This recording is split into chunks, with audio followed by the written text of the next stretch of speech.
So there's a lot of confusion about how long SAT scores remain valid. And some parents are wondering about this myth that's floating around about whether early testing gives your student a leg up. Well, the spoiler to that is it's not as straightforward as you think. And here's what most families do not realize. While technically College Board will let you send scores that are up to 5 years old, colleges don't treat them the same. In fact, they state that scores more than 5 years old may be less valid predictors of academic performance. To translate that, colleges are free to ignore old scores, and many do. So the truth is most colleges expect your child's SAT score to come from anywhere between your high school years, so 9th to 12th grade. Typically, the vast majority of them get their tests done between 10th and 12th grade. Another important thing to note is that if the score feels out of sync with the rest of your child's academic record, or if it's from years before their application, then they may not weigh it as heavily. So SAT score and academic record, they need to be congruent. So a high SAT score from junior year that matches the strong grades, that resonates much more powerfully than a perfect score from 8th grade SAT. So here's what I recommend for today's students. First is to start early. And no, you don't need to have your child memorize SAT vocab words at 10 years old. Matter of fact, that's a terrible way to study for SAT vocab, by the way. I made another video on this. You can check that in my SAT prep playlist. But usually in 9th grade, you want to have your child sit in for the PSAT diagnostic and spend the next year prepping for it. 1 year of solid prep, consistent prep, and then sit in for the SAT in 10th grade.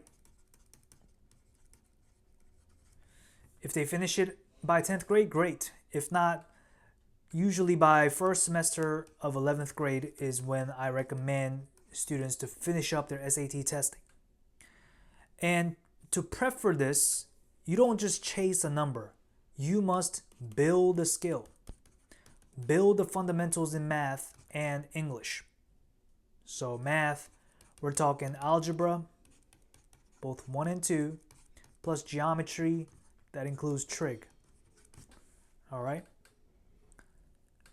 And then English, we're talking vocab, reading comprehension, grammar, and basic writing structures. So learning these fundamentals will pay off huge in your child's test prep timeline. Now here's another thing families often miss. For SAT, they allow what's called super scoring.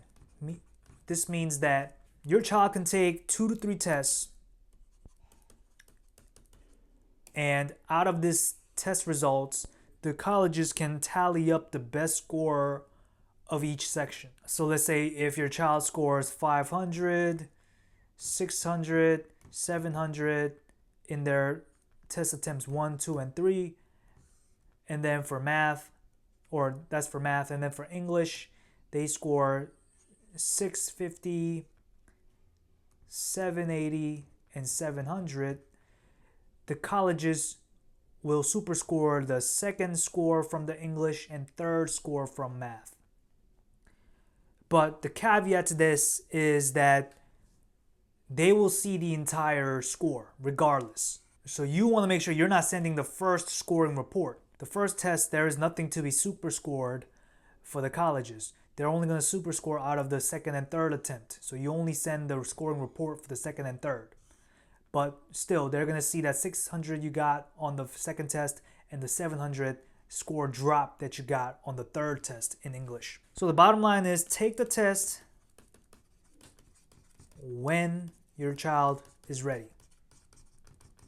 But don't wait so long that you're trying to cram it between college applications and AP exams. So like I said again, the ideal window is from 10th to first semester 11th grade.